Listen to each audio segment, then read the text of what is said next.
Perfect. Great to meet all of you today. And as Doug mentioned, we do go a ways back, and it is always such a treat to get to work with the AMP program as well as with Eric. And so it is my pleasure and privilege to be here with you today. I'm coming to you from Amiskwitchi, Waskaikin, Treaty 6 territory in Edmonton, Alberta.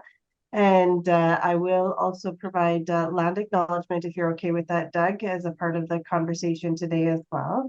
So I'll do my land acknowledgement. I'm going to share my screen, and then I'll tell you a little bit about myself. I also do profusely apologize because we've had a snowfall. We've got lots of people outside cleaning and shoveling their snow, and I have a puppy at home that loves to just yap at anyone that he sees outside. So if it does get loud, I do apologize for that. Okay, I'm just going to share my screen here.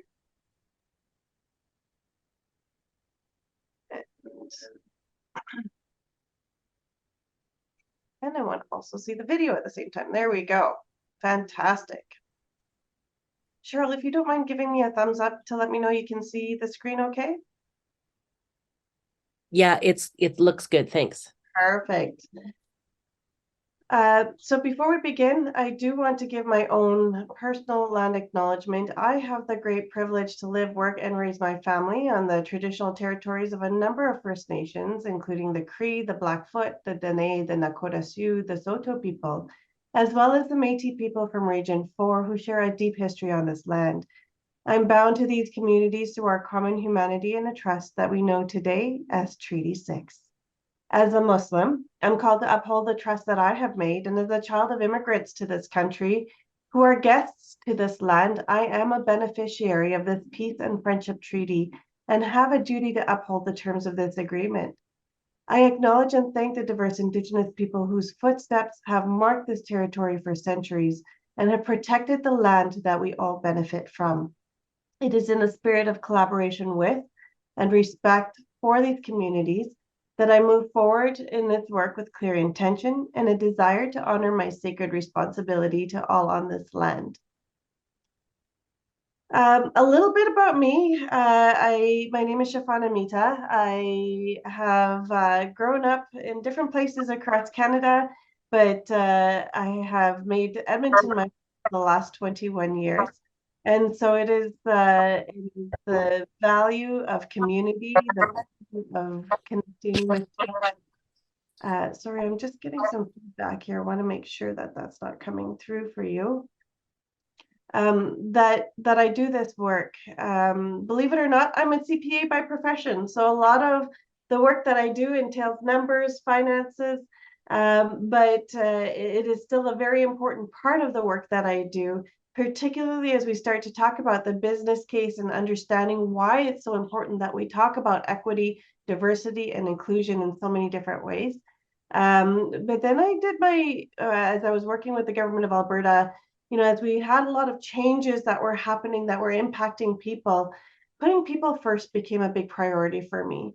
And that then became the path forward in terms of my career path in equity, diversity, and inclusion. I have my MBA and focus that on equitable workplaces. And then I also have my CCIP, which is my Canadian Certified Inclusion Professional designation through Canadian Centre for Diversity and Inclusion. And so this has been a part of the work that has been so critical to me. A few years ago, I decided to embark on my own and start my own consulting work on equity, diversity, and inclusion. And it's been great working with organizations that really want to make that meaningful impact when it comes to working with diverse workforce. Very much like yourselves who are here today, volunteering your time to learn more and really dedicated and bringing people first in the conversation as we go through. So for today's conversation in the next hour, we're talking about understanding diverse cultures, talking about what does it mean when we even talk about diversity in culture, what does cultural competency even mean? And then we're going to go through different mechanisms in terms of communication and why that's important when we start to talk about diversity of cultures and looking at what can you do within your organization, what can you do in terms of the folks that you support as a mentor, so that you have perhaps a couple of takeaways that you can use on a regular basis as well. But before we start, I know that all of us are coming in from different places, different points in our days. It is Friday. It has been an interesting week for many. I'm sure a lot of folks are really excited about the weekend as well. But I just want to kind of see and get a sense. This is a great time if you have a cell phone or a mobile device with you. There's a little QR code. If you go to your camera and click on the camera app, you'll be able to press down on that QR code. And just from a scale of 1 to 10, let me know, how are you doing today? Everything from, I just want to go back to bed, or I'm really ready and eager to participate, or anything in between. You will not be graded on this. This is just so I know how folks are showing up to the conversation today.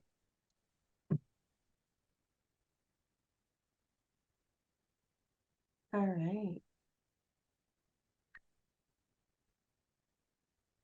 I won't lie, I started mine towards the lower end of the scale this morning as my fridge died last night. It was not a pretty smell to wake up to.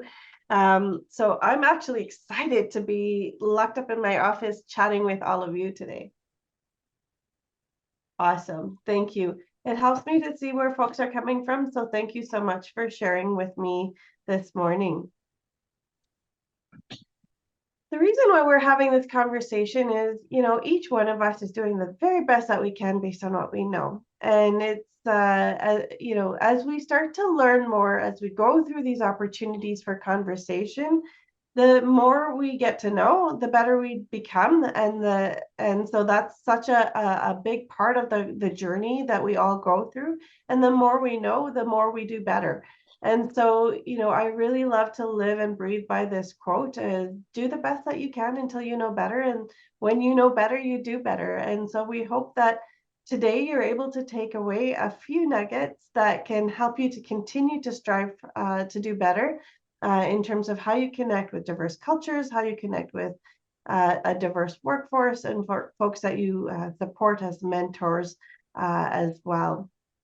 And so anytime during the conversation today, I'd like to open it up. If you have a question, you're either welcome to put it on the chat that's here, or you're welcome to also just raise your hand and let me know if I miss, because I'm looking at multiple screens, if I miss a hand up, please do feel free to unmute. I will not be offended whatsoever. I'd love to hear your thoughts or questions as we go through.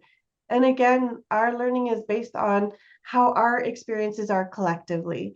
And so I do ask that, as you share your stories, share your journeys, that the folks that are here are using that as a part of your learning as well. And so I do hope to learn from your stories as we go through the conversation. Excellent. So let's talk a little bit about culture, because culture has such a wide spectrum of definition. And so we took many different definitions of culture and looked at, what are some ways that folks interpret what culture means, and threw them into a Wordle.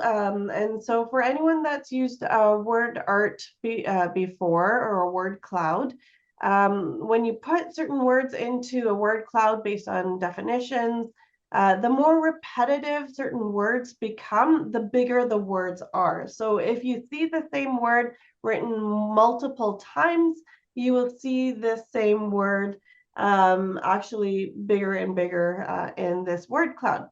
And so as we started to kind of look at what that meant, this word cloud gives kind of greater prominence to specific words that appeared more frequently in various source texts.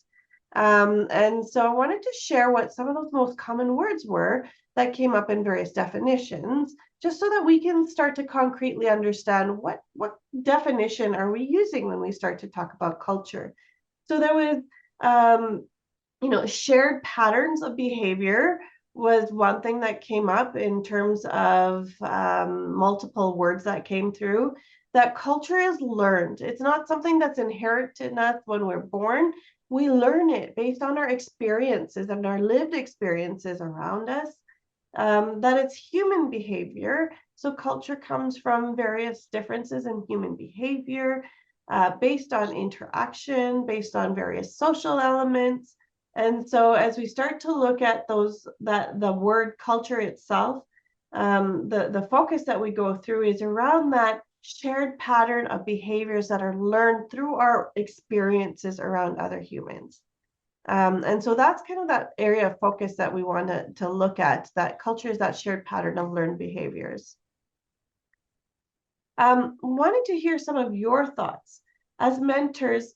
How does cultural competency, what does it mean to you, and how does it show up in the day-to-day work that you do? If anyone's willing to unmute and just share, or even share your thoughts in the chat, I'd love to hear what some of your thoughts are. I'll give you a minute just to be able to share. I should have given you the forewarning. I love this to be as interactive as possible as well, so that it's not just me that you're listening to.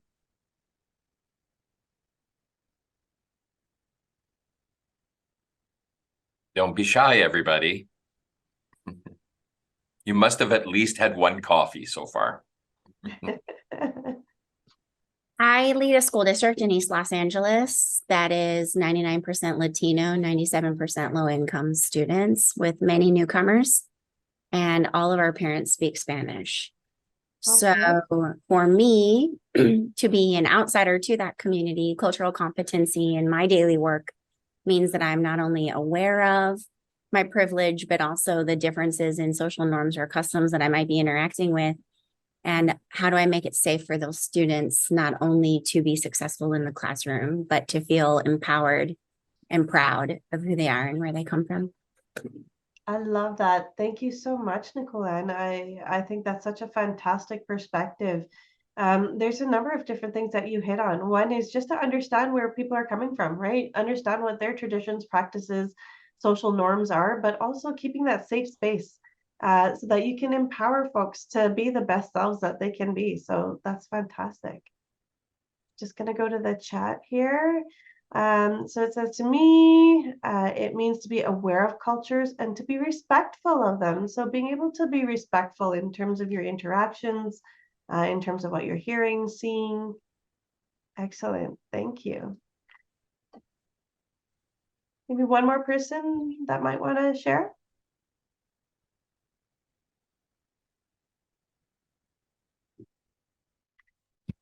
So I know for me, Shafana, a lot of this kind of shows up in expectations, right? Like what I expect to happen, and then often being surprised if something's not meeting expectation. Not always cultural, but often that's cultural. Yeah, 100%. So knowing what expectations you can set or should set, or how to even have a conversation with others to understand what expectations are reasonable to expect. So really, really great question or perspective there, Cheryl. Doug. Yeah, something that comes to mind, and something that I've had to learn and have made faux pas in the past, is assumptions, making assumptions, and sort of restraining from making those assumptions, because we all come from certain contexts, and we bring that sometimes to the environments we work in. And so before we, sort of make a judgment, I think it's competency would be like being able to check in on yourself, and before you make an assumption on what's been said, or how you react to a certain situation. Yeah, 100%. Hang on to that thought, okay, Doug, because we're going to talk about that a little bit later on in the conversation today. The two more points. Shafana, there's one more hand raised. Could we go to? Perfect. Thanks. Is that Ponciano? Did I say that correctly? Yeah, correct. Please feel free. Thank you so much. My name is Ponciano, and I'm in Brooks. Yeah, I think according to how I understand, yes, culture culture is learned. Yes, I agree, but it also depends on people's background, like someone said before. Uh, some cultures don't learn, they actually inherit. So if this was there before, it should be inherited by the grandchildren. So Mhm. most especially to like migrants, they don't actually learn new things because they believe that this was there before by the ancestors and it should be there even now. So culture actually depends on people's background and maybe education also. Some people who don't go to school don't learn new things. Yeah, that's my thought. Thank you for sharing that, Ponciano. And you're absolutely right. There's a lot of culture that's handed from generation to generation. And when you look at traditions that have been set, that becomes embedded in the culture of your being, right? And so, as a child born into that family, born into that custom and tradition, that becomes your everything. And so, I can totally appreciate that. And I should say that based on my own lived experiences as well. I mean, being born in Canada, my parents, my family have come from East Africa. And so a lot of the examples that I share is coming from my upbringing that's come from that background of where my family's lived experiences have been and the culture that they brought with them even to Canada. So really, really great perspective there. Thank you so much. And I see that Amanda also said, it's important to be humble about what I know and don't know. And so cultural humility is going to be a big part of our conversation today, is that we don't know everything there is to know about every culture, and to be able to be humble about that, about not knowing what you don't know. So absolutely. Fantastic. Thank you all for sharing. That's fantastic. So, as we start to talk about culture, culture comes from different perspectives, different places of where you are. But culture isn't just about being in the moment. So as we start to kind of think about culture being another aspect, I want you to think about, how would you speak to someone in your family when you're angry? I would say my poor children, they probably hear an earful at very high volumes. So, being honest with yourself about how would you speak to someone when you're angry at home. Now think about how you may speak to someone at work if you're angry. Would you behave the same way? Most often, many of us may have a lot more of a control of ourselves in terms of how we react in the workplace compared to how we react at home. And so why is that? Well, sometimes culture can come from rules of what's expected. So Cheryl talked about some of those expectations. It can come from some of these inherent rules or unspoken rules that come up of how you behave in different arenas. And so it's important to know that it may not necessarily be the same in terms of where you are based on where your upbringing is from compared to where someone else's upbringing is from. Some may speak louder based on where their emotions are at, depending on the individual, and some may not say anything at all because based on their culture it's important not to rock the boat. And so depending on where individuals are based on their environment, how you react may be very different. And you may be switching, and this is something that we call code switching. You may be switching from one culture to another depending on where you're at. And the other part I wanted to talk about in terms of culture is that, even the environment that you're surrounded by may impact what influences your own personal culture. So let's think again for a second about how you dress, the clothes that you wear, why you buy the specific clothes or styles that you do, and the way that you dress. Do you think that dressing differently depending on where you're, or do you dress differently depending on where you are or where you're at? For myself, for example, how I dress when I'm in a work meeting may be very different than how I dress if I'm, going out with my friends, or if I'm going to mosque for prayers. Everything will change depending on where I'm shifting in terms of my environment. So the reason why that shifts is because of the culture of who we're around and what we're doing. What we're influenced by is the culture that we're surrounded by. So whether that's from media based on your gender, the friends that you're with, your work, the country that you live in, your parents, your upbringing, that culture has an influence even in how you dress. And so, in both of these examples that I had you thinking about, just want you to notice how you're always moving between cultures all the time. And so when we're at work, when we're at home, you're naturally shifting the cultures that you're around. And so there's several layers that then influence the culture that you have around you. And so it's an important piece that I wanted to highlight at this stage, because culture is something that is fluid. It's not stagnant. It's inflexible. It's not inflexible. And it's something that can't necessarily be defined at any given time. And so culture is multidimensional, and it has several interconnected layers, and is always evolving. And so we all instinctively have that ability to move from culture to culture when we're thinking about people from around, the world.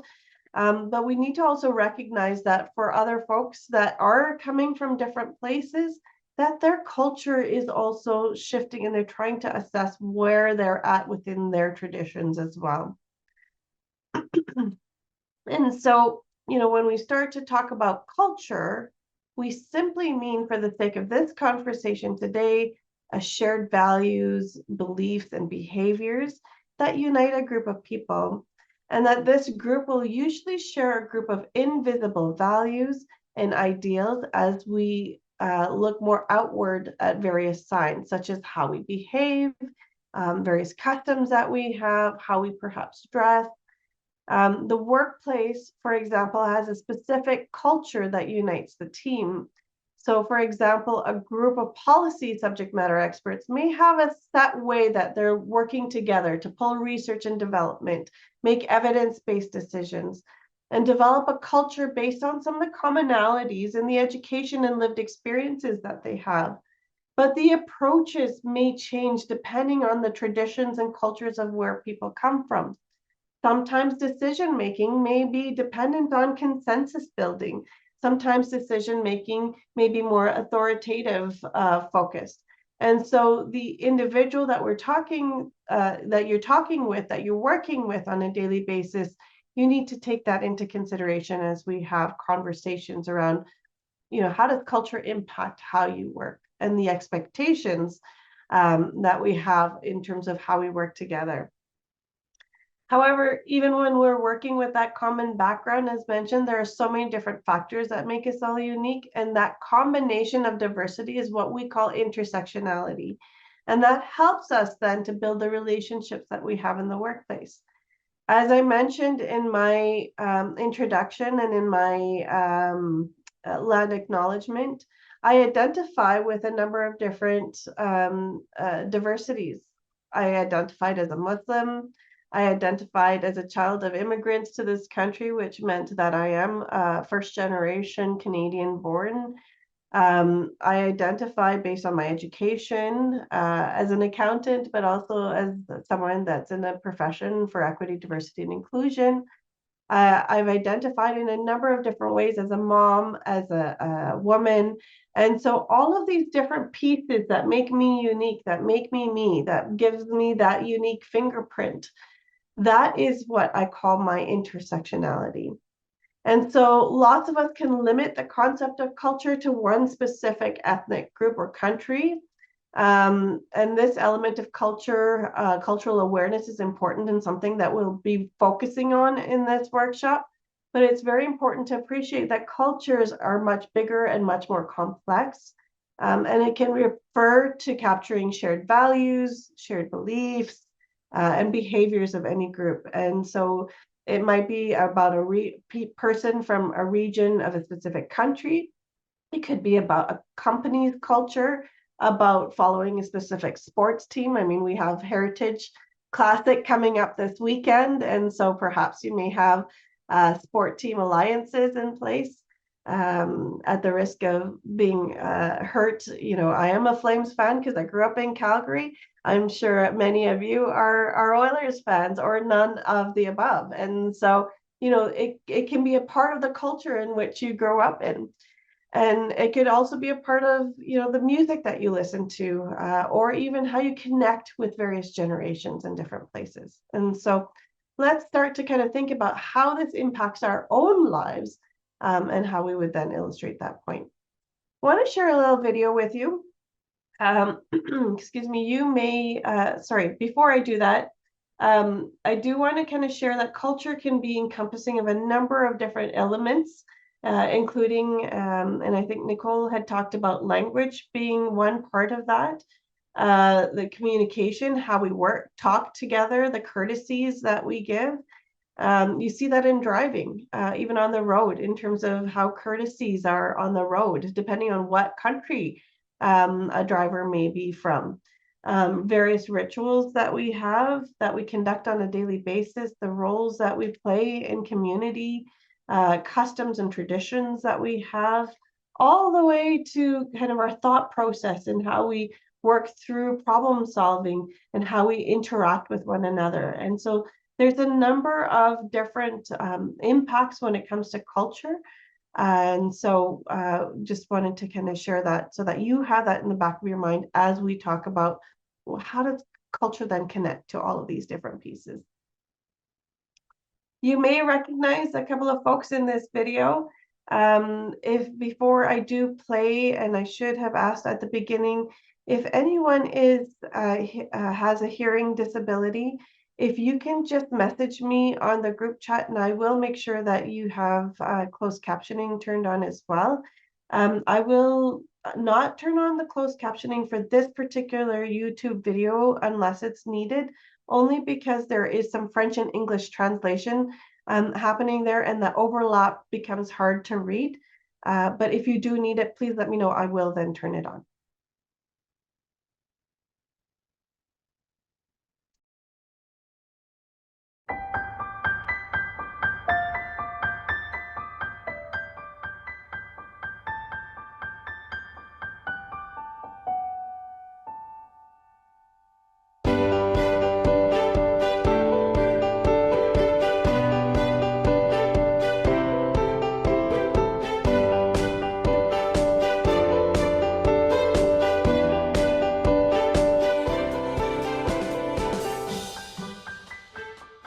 Well, that's a good question.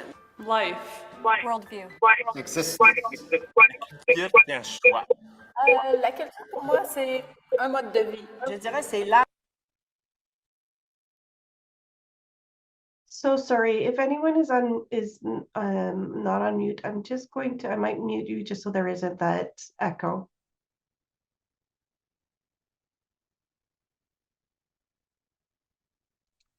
ADN des peuples. Culture is the basis of a society. Je dirais que c'est un peu comme le sang qui coule dans les veines d'une communauté. Culture is our connection to our ancestors. Well, I think culture is what makes us human. La culture, c'est ce qui identifie un peuple. C'est finalement l'expression de la créativité des humains.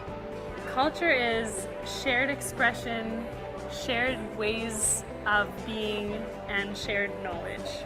Just to show who you are and where you're from.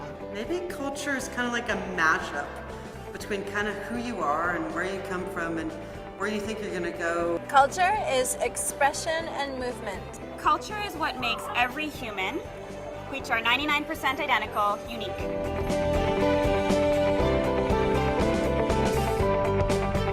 We define culture. People and their experiences. La culture est définie, je pense, par l'environnement dans lequel les gens vivent, puis c'est l'expression de leur identité la plus profonde. I think everything around us defines culture. The city we live in, the people around us. Culture is defined by the land and the people. But for me, it has to do with expression through artistic means. Selon moi, la communauté elle-même définit la culture, mais surtout aussi les aînés The people in a neighborhood, a town, the world, it's the people who define culture. Your family, the things that surround you, your environment, are the things that define culture, I think. C'est les traditions, les valeurs, l'éthique des peuples. C'est le peuple qui définit la culture. La culture, c'est défini par la volonté des gens de vivre ensemble. La personne qui définit la culture, la première personne, c'est nous-mêmes. I define my culture. Culture in my life is central to who I am and what I do, and it enriches every part of my life. On aime la beauté, on cherche la beauté parce que c'est une des plus grandes satisfactions qu'on peut avoir dans la vie. How I live my life every day in relation to the place that I live. I'm a bridge between two worlds. Culture is the basis of everything. It's that's a really lame answer, but it's true. It's the basis of everything.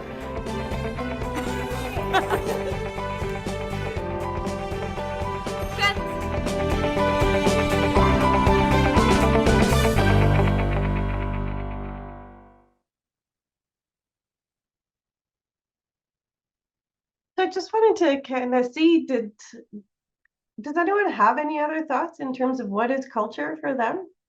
Anything different? Anything that you agree with even that was talked about?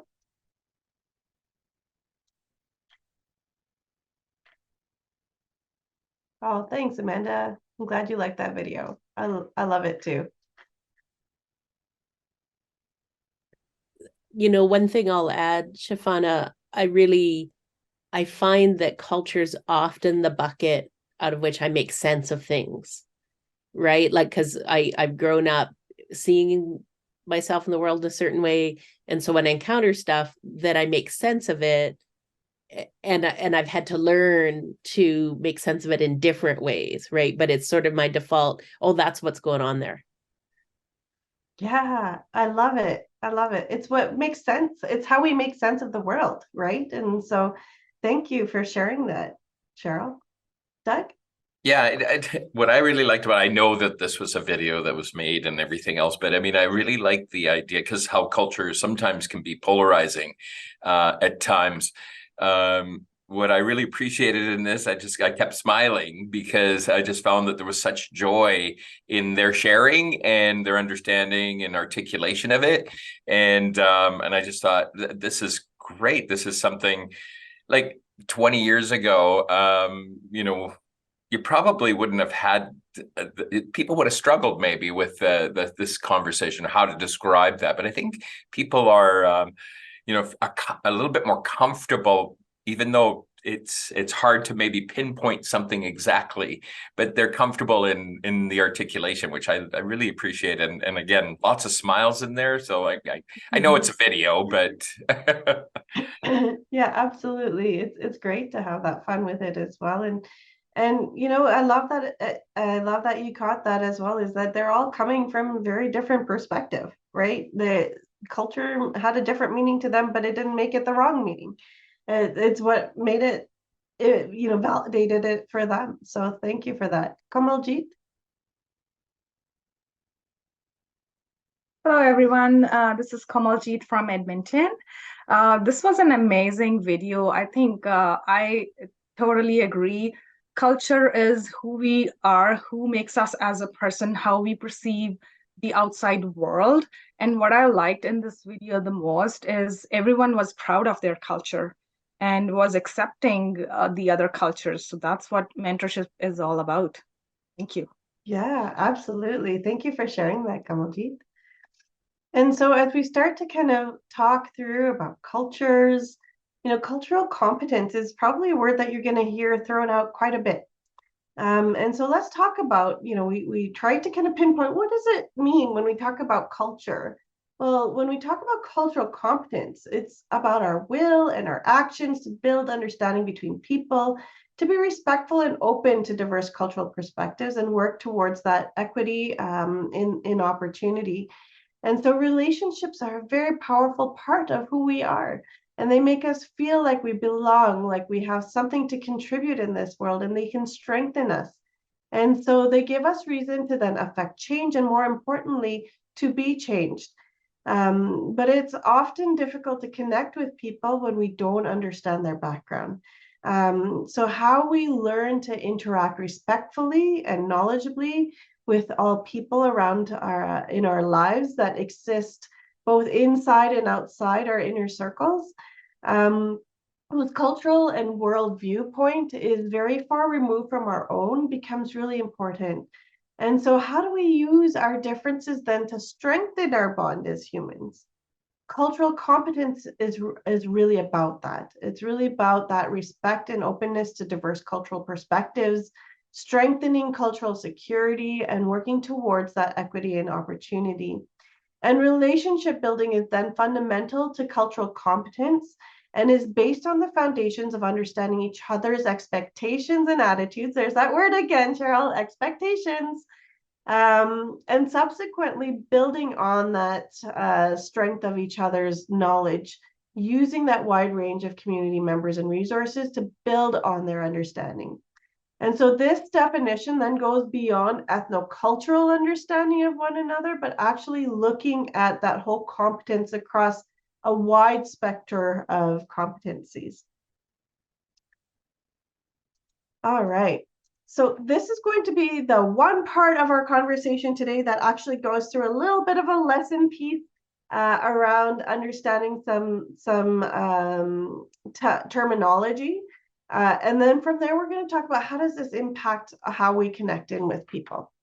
So when we talk about this ongoing reflection of understanding our learning journey of cultural competence occurs when we're reflecting on the environment feedback that we get and the supports that individuals need and moving along this whole cultural competence learning journey.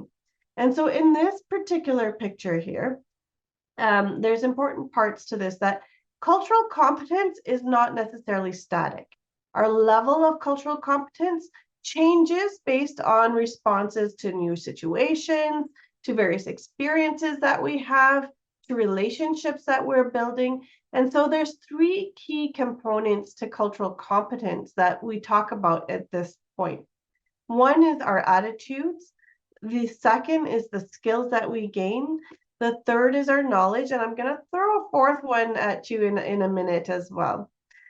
So our attitudes are our values and beliefs and that influence that cross-cultural functioning, because they reflect the extent to which we are open to hearing about different views and opinions. And that way we can then feel a little bit more about, how do we emotionally connect to various cultural differences?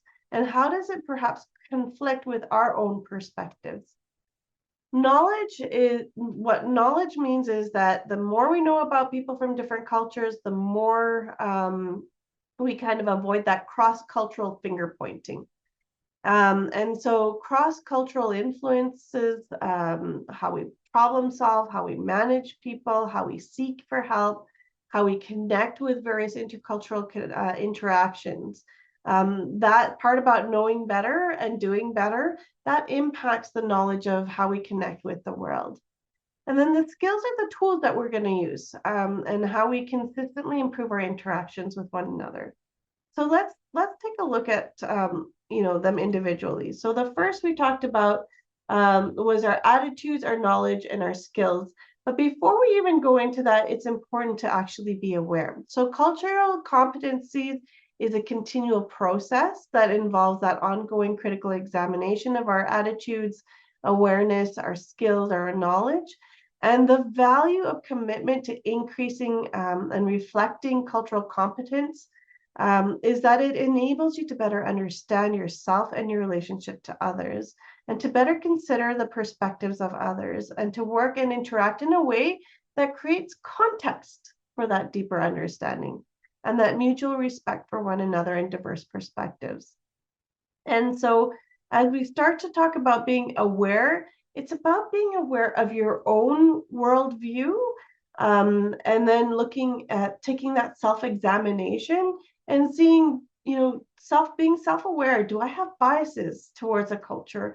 As we start to talk about understanding, your own identity and that lens that you use, understanding how does that connect with various interpretations. And I think that at our introduction, Doug, you had talked a lot about that in terms of, doing things in ways that perhaps you weren't self-aware of where your mindset was coming from to begin with, and how does that conflict with where others' mindsets are. And so, that awareness building is a critical part of your cultural competence as you go forward. Before you even assess what are your attitudes, before you even look at what do you know about different cultures, being aware that we are all human. We may have certain biases. We may not even know that those biases exist. It's natural, right? If I'm walking down a back alley and I hear, steps behind me, fight or flight, my bias is going to tell me walk faster, get to my car, lock my doors, because I don't know for my own personal safety who's around me and if I am in a safe space. However, there are certain things that we can be aware of that may cause a bias that we may not necessarily think of. There's a lot of different analogies and a lot of different tools that are out there to take a look at your own personal biases. I highly recommend them. Harvard has an implicit bias test. If you haven't done it before, it's free, it's online. Take a look and see, if it shows you anything that you may not have been aware of to begin with. But I can talk for days about biases, so I'm going to limit it to a few seconds today. The next piece is about our attitudes, or another way to put it is our sensitivities towards becoming conscious of that microdynamics inherent in a cultural interaction. And so we know when we look at what do we value, what do we believe, what do we fear? What are our attitudes in terms of different differences around those values, belief systems that other cultures may have, that we may have a differing opinion or different viewpoint on. I'm going to share a story with you. If you want to put a hand up, you can. If you don't, it's all good. How many of you believe in superstitions? Sometimes? Yeah. Superstitions is a part of our fears and our values that come from our attitudes that we've had, right? Sharing a story with you growing up. My family grew up in East Africa, and, it was a part of the culture, a part of the tradition. You never, ever should be cutting your nails at night. And so it was a part of that. My mom was very superstitious, and she said, it's bad luck. Never cut your nails at night. Well, that kind of transposed to moving here to Canada. As I was growing up, my mom would never let me cut my nails at night. And I never understood why that caused bad luck. Well, I was talking to my dad years later, and he said, well, think about it, Shafana. Our electricity would go out all the time in the middle of the night. Could you imagine if you were cutting your nails and the electricity went out? What would happen? You could actually cut yourself and start bleeding. And that started that thought process of, it's bad luck to cut your nails at night. You can cut yourself, you can bleed, you'll hurt yourself. Better off to leave it during daylight. And so, superstitions are an example of where that cultural acceptance and that cultural belief system comes from, where perhaps fears may be coming from. Now, did I tell my mom that that was absurd? Of course not, because that was something that she deeply believed in. It was entrenched in her tradition, in her background, in her upbringing, and to which I need to kind of respect and understand where that perspective is now coming from. So that's an example of where our attitudes can impact our cross-cultural experiences. Knowledge is how, the more knowledge we have about people of different cultures, the more we're able to avoid cross-cultural missteps. So knowing how cultural impacts problem solving, managing people, or how they ask for help, it can keep us connected in that cross-cultural connection. An example that I like to use is around decision making and sharing circles. And so for a lot of folks, depending on what part in this world they've come from, when they're dealing with decision making and they want to submit information, they will be focused on a very authoritarian perspective because that was their upbringing. And so when decisions need to be made, they're going to look at providing all the research possible and making sure that their leader is equipped with what they need to be able to make that decision.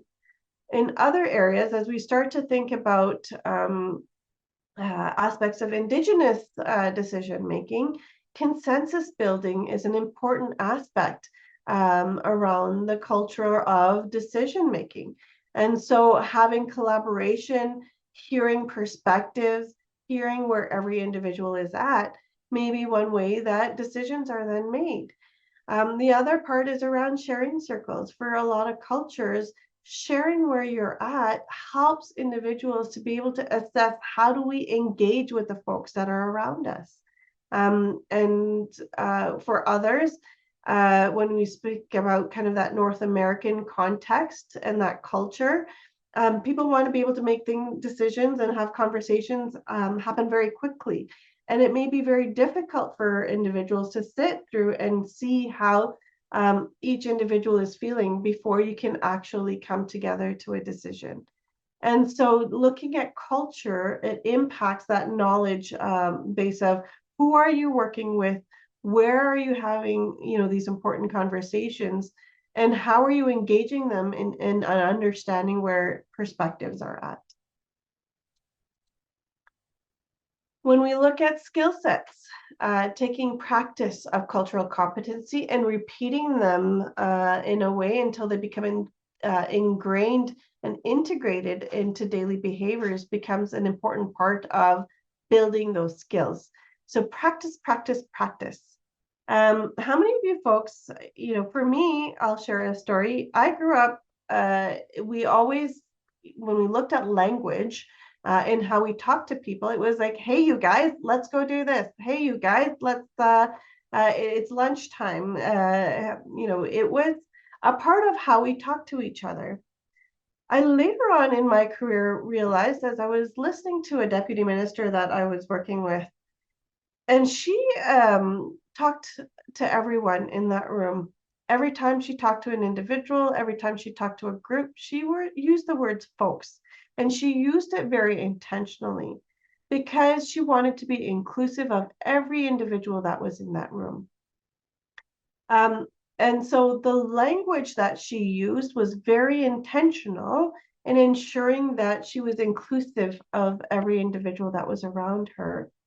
And I tell you, it was very difficult at first for me to be changing the language of how I connect with people, but I recognize the importance of it. And so I started to practice and use that skill set of using the word folks rather than guys or ladies and gentlemen to ensure that I was able to connect with folks around the room.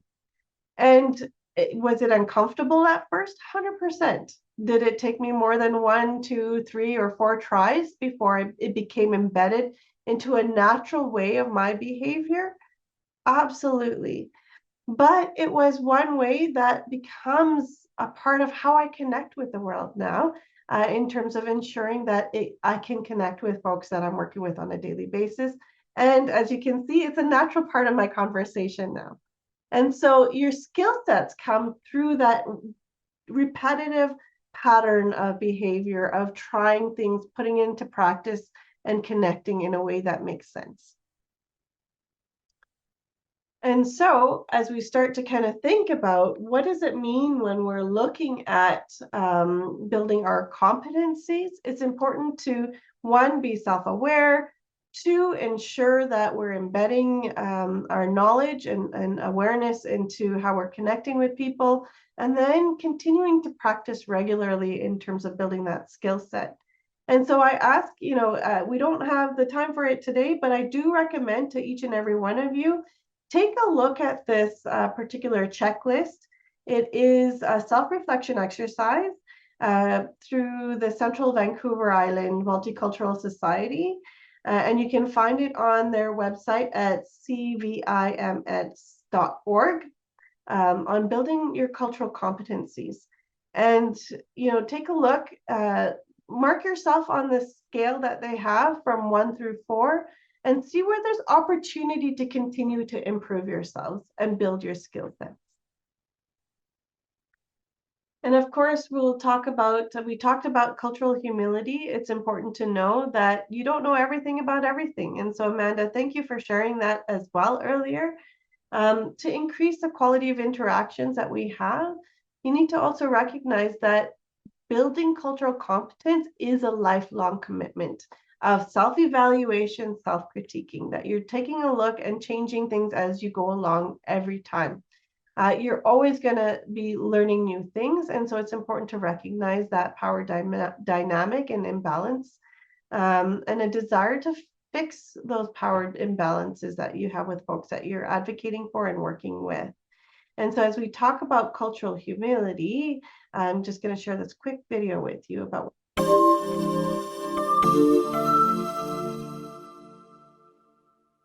cultural competency and cultural humility. You may have heard these terms before, possibly in the context of healthcare settings, and not quite understood what they meant. Let's go over what these terms mean and how they apply to everyday life. To be culturally competent is to learn about other cultures, control your biases, and adapt your behaviors and communication style considering the background of people around you. The goal of cultural competency is effective and informed interaction across various cultures. At face value, cultural competency sounds ideal, but it may actually lead us to rely on generalizations about certain groups rather than recognizing the uniqueness of each individual. We also have to ask ourselves, is it realistic or even possible for people to learn everything about other cultures and become completely bias-free? That's where cultural humility comes in. To be culturally humble is to be aware of social power imbalances, respect other people's values and beliefs, and continuously reflect on your own biases. With cultural humility, there's no expectation that you memorize everything there is to know about other groups.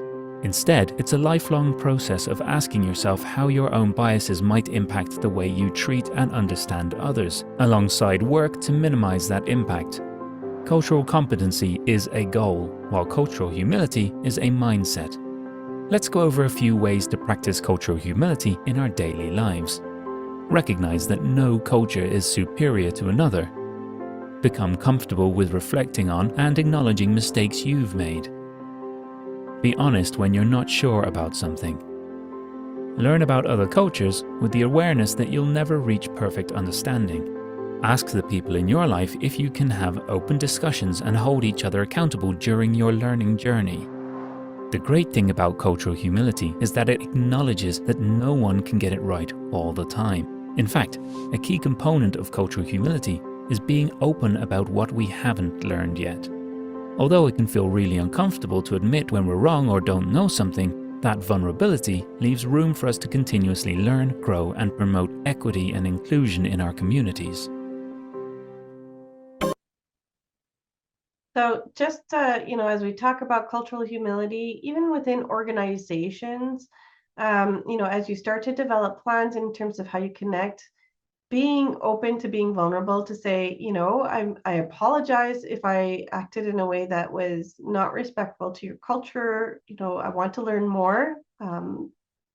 Please know that I will continue to use this as an opportunity to learn. And so I think that cultural humility is so important as we go through as organizations to continue to get better. So thank you about that.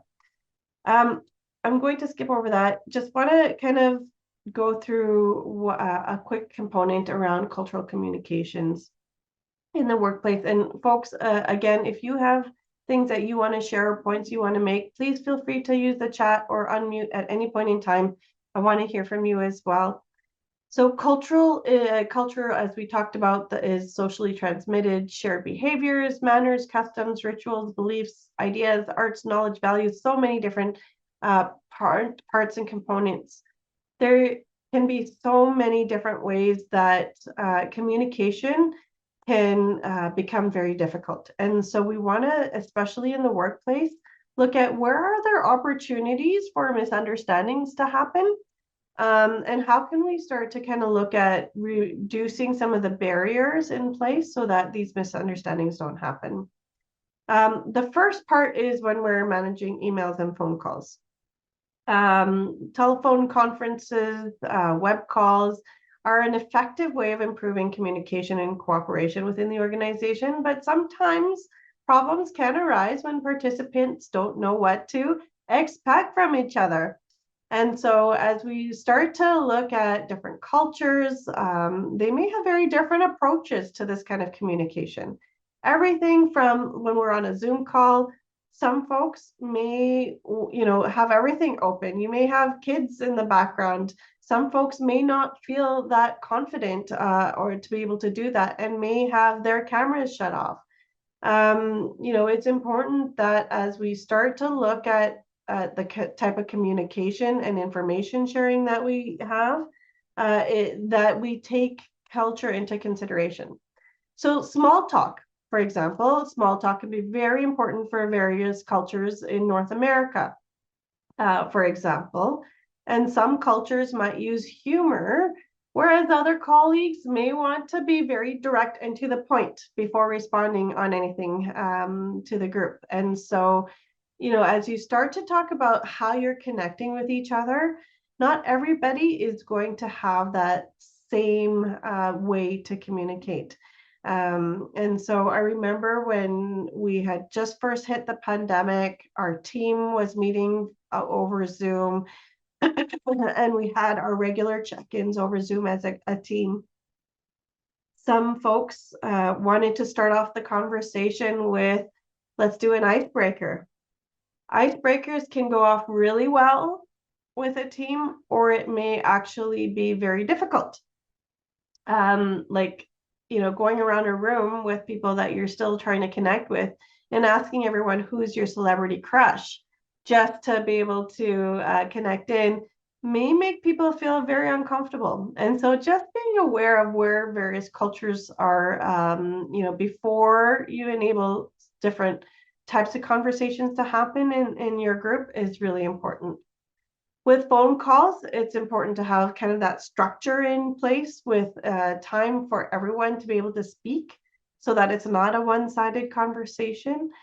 And some may speak very quickly, some may speak very slowly, depending on their cultural experience. I'm going to share an example with you. At my time in government, I had met with a senior official. We had a meeting to talk about our equity, diversity, and inclusion work in the organization. And that senior official was Indigenous, and they had just started in the organization. So I met with them to kind of catch them up to speed in terms of what's happening, where we're at in the priority. And I noticed that they were talking to the two members of my team really well, but rarely did I get any eye contact, or rarely was there a two-way interaction happening. And so quickly after that meeting, I realized that something didn't go right in that conversation. And I requested to meet with her just to talk about what happened. And the one thing that she had mentioned to me is, in my culture, a lot of people talk down to us. And when we are talked down to, they talk very slowly to us. They talk to us as though we don't understand. And I stopped and I tried to kind of understand from her shoes what that meant. And of course, that experience, that culture comes from the lived experiences of which she's gone through. And I quickly talked to her to say, that wasn't my intention, and that I generally am a person that talks slowly with a lot of pauses in how I speak. And that's because I was epileptic growing up, and I have to stop quite often or talk slowly to be able to form the words to be able to speak. And that was a part of who I am as an individual based on my own lived experiences. And so even personal speaking style can have a real clash in terms of culture.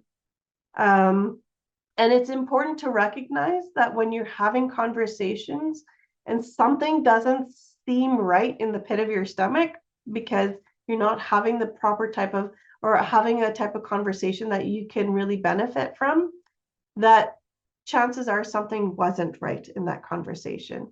So having that ability to approach and ask questions and understand, seeking to understand, will help both parties to be able to have proper communication. Doug? Yeah, we were just talking about this recently, and of course in the work that we do at ERIC and with AMP, we continually meet with cultures that are a little bit more direct. Sometimes the voice tones can sound maybe a little aggressive, and again, we make the assumption with that, sort of high in Canada. Sometimes we're a little bit more sort of passive, I guess, and maybe the tones are a little bit lower, and I still get this way sometimes when somebody comes at me with a tone that's a little bit higher and seemingly aggressive, which is not their intent. It gets me tensed up, and so it's interesting. And once again, that's sort of learning to not make assumptions right away, but it's just their style of communication. Yeah, 100%. Thank you for sharing that, Doug, and hopefully that's a good aha moment that others can walk away with as well as they're having conversations as well. The other thing to keep aware of is around presentations. Consider how people from different countries even approach their goals in terms of presentations. Future-oriented cultures like those from North America may want to hear about potential benefits of a product, while past-oriented audiences and places like Southern Asia or East Asia may recognize credibility is important in terms of highlighting past achievements. And so because of this, presentation styles across cultures may vary. From, how do you focus on big picture to how do we talk about what's happened in the past and appreciate that kind of that chronological impact going forward. Facilitating meetings, big meetings can quickly become very disorganized and lose direction if communication breaks down between various groups of different countries. Participants may arrive late, and that's a normal part of how they conduct business. Or even leave early if there isn't an actual clear schedule that's been identified. So, when you're looking at avoiding misunderstandings, clearly defining the aims of the meeting, letting the presenters know what's expected from them, letting individuals know what's expected from them in terms of their participation up front, interaction, that becomes important. When you're looking at socializing, highly person-oriented cultures may find socializing very important, mingling with each other when you're looking at networking, for example. But networking and mingling isn't something that's comfortable for folks that come from a different country where it's a very different way to connect with individuals. And then, of course, when we're managing teams, communication becomes very important in terms of those expectations. Again, that E word is being shared, looking at that clarification.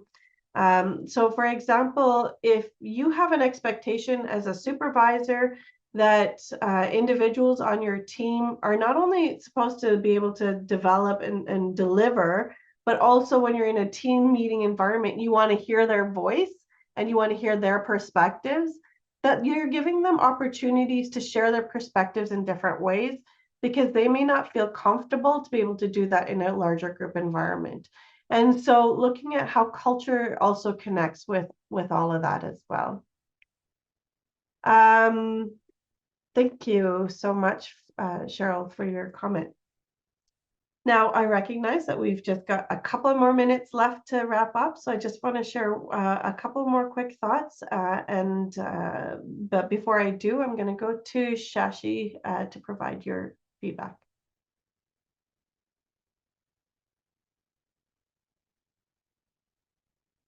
Shashi?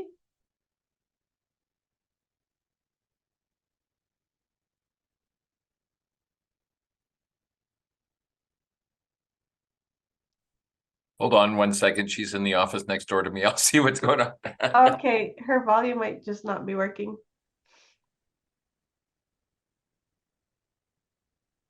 Okay.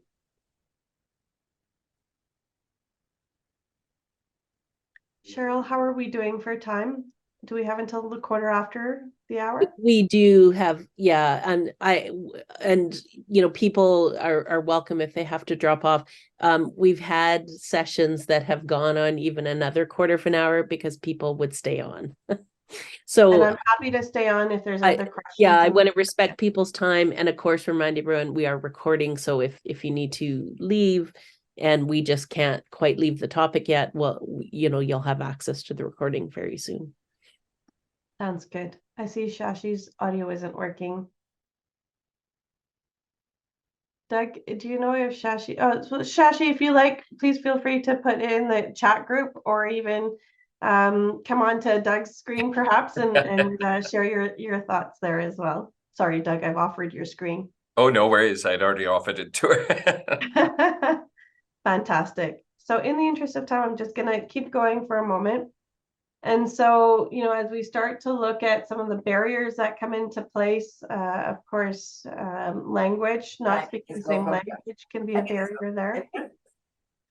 Shafana, she's here. Oh, awesome. Oh, so sorry, Shafana. My audio doesn't seem to be working. Hi. That's all good. I'm glad you're Okay. able to. For your previous slide, I was thinking that email and phone calls at times could not be the best way to overcome cultural communication for the simple reason like how we sound and how we kind of type, right? Sometimes, as Doug said, our voice modulation, even though it's not intended, might appear rude.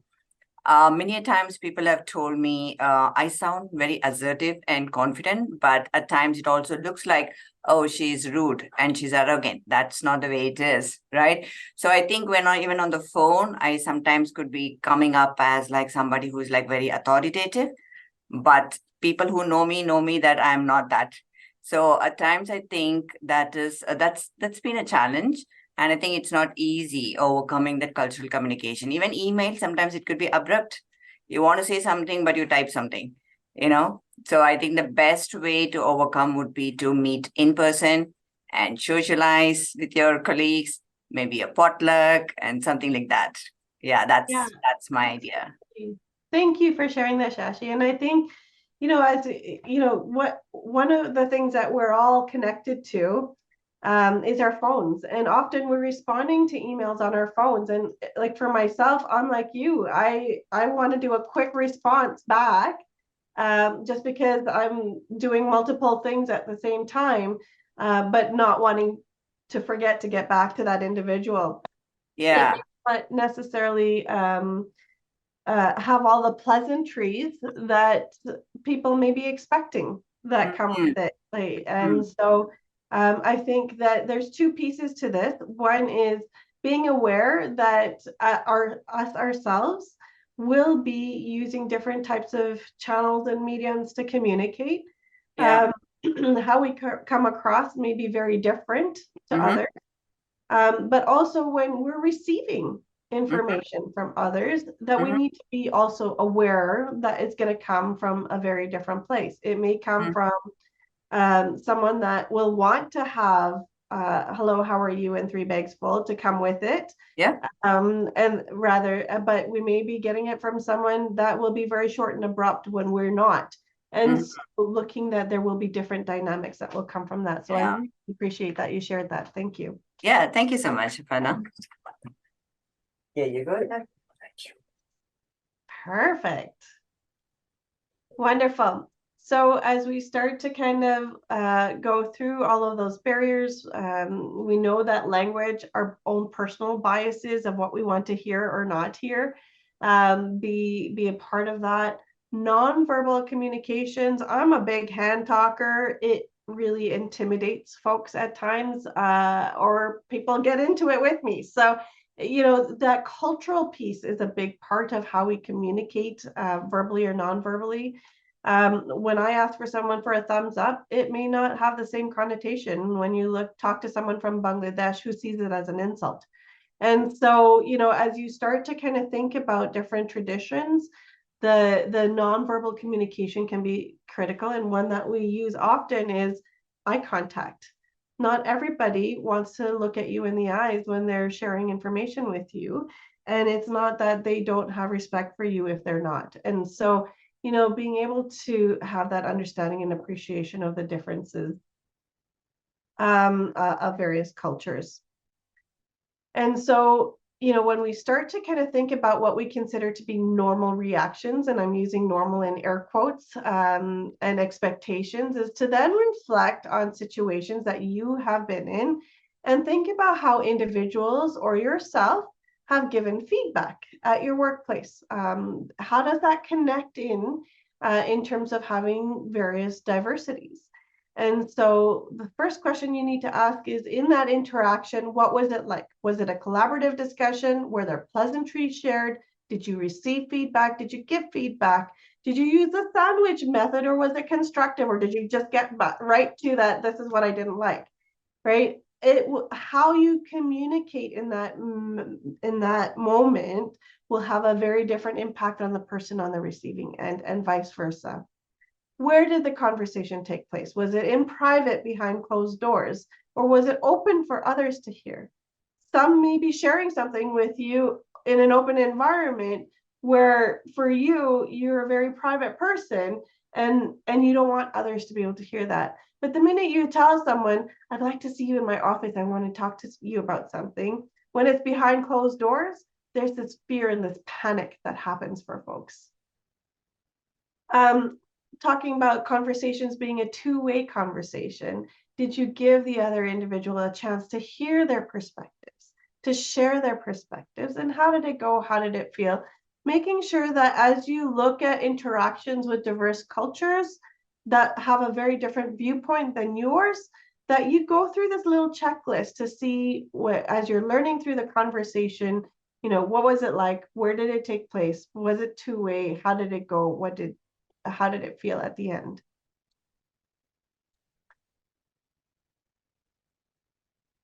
Perfect. And then, of course, as you're looking at the communication styles, making sure it's a person-centric language. You avoid using descriptors that refer to a person's race, gender, sexual orientation, disability, age. Be very respectful between other individuals in terms of the language that's being used. You don't want to out-group individuals, and always anticipate a diverse audience. Don't make that assumption that whoever you're going to connect with at any given time is going to have the same viewpoints that you will have. And then this is my final slide that I just want to go through is, take that time to learn about others. It's critical to learn about the folks that you're working with, but it's not up to that individual to educate you. And I'm going to use an example. This is an example based on how an individual identifies. I'm going to talk to you about Mariana. Mariana is an individual who is non-binary and identifies with the pronouns they, them. Mariana has their pronouns identified next to their name on a Zoom meeting at work. In the middle of the meeting, Mariana's supervisor, Howard, then uses the opportunity to make small talk with the team to get to know one another better, since over half of Howard's team is fairly new. When Howard gets to Mariana, he asks, what does it mean when someone identifies as they, them?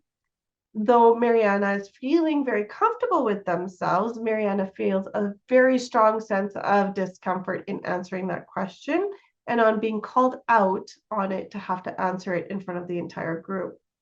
So if you were Howard, what's a different way to be able to handle this question? If Howard doesn't understand what it means in terms of asking people to identify their pronouns in any way in terms of their introductions, then Howard should not be asking for that to happen. Second, Howard as a supervisor should try and understand, and there's so many resources that are at Howard's fingertips to be able to understand what does it mean when someone uses they, them. And if there's still questions, if Howard still wants to talk to Mariana, doing it in a space that's not open in front of Mariana's colleagues is really important. Having the one-on-ones, having the conversations and say, Mariana, I'm not asking that it's up to you if you want to be able to identify your pronouns to the team. I want to understand what is it that you expect of me, you know, by when you use the pronoun they, them, what are you expecting from me as your supervisor? And what are you expecting from your colleagues, so that as we start to have the conversation as a team, we know how to better support you, right? And there's very different ways to be able to do that rather than calling a person out. Be open to talking about differences, knowing that we need to practice cultural competency and understanding that there's very different perspectives from folks. And then being able to accept discomfort, learning sometimes new things, as I talked about. It may make you feel uncomfortable at first, but then looking at practice, practice, practice, put things into practice. It's not always going to come naturally until you work through it in terms of your own emotional vocabulary, making sure that you're trying it out in real time. And that discomfort, you know, it's going to happen, but just look for new ways to embed it into your practice on a regular basis. And then, of course, at the end of the day, I just want to leave you with this quote: cultural competence can never be fully attained. Rather, it's a lifelong process of learning, growing, and changing. So please take the time to continue to learn, to grow, adapt, put things into practice, so that it becomes a part of your life as you go forward. So thank you so much for having me be a part of this important conversation today. Cheryl, back to you, or Doug. Go ahead, Cheryl.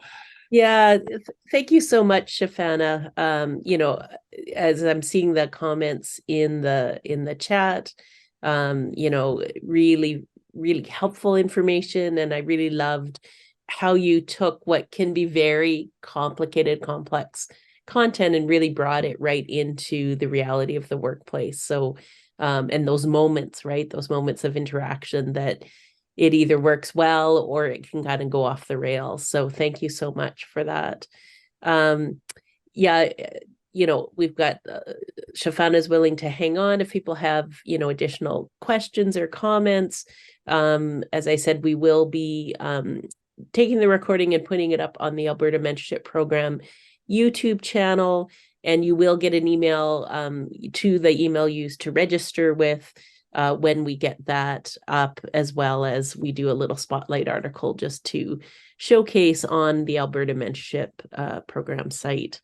So just wanting to open the floor again, any questions, any comments, including just telling Shafana how wonderful she is, because she is. You are too kind. You're going to make me blush, Cheryl. And my work is done. Wow. Yeah. So Cheryl, this is Bruce. Shafana, that was awesome. It's always inspiring on a Friday morning to realize that even as an old fart, I'm just retired at 65, I still have so much to learn. So thank you so very, very much.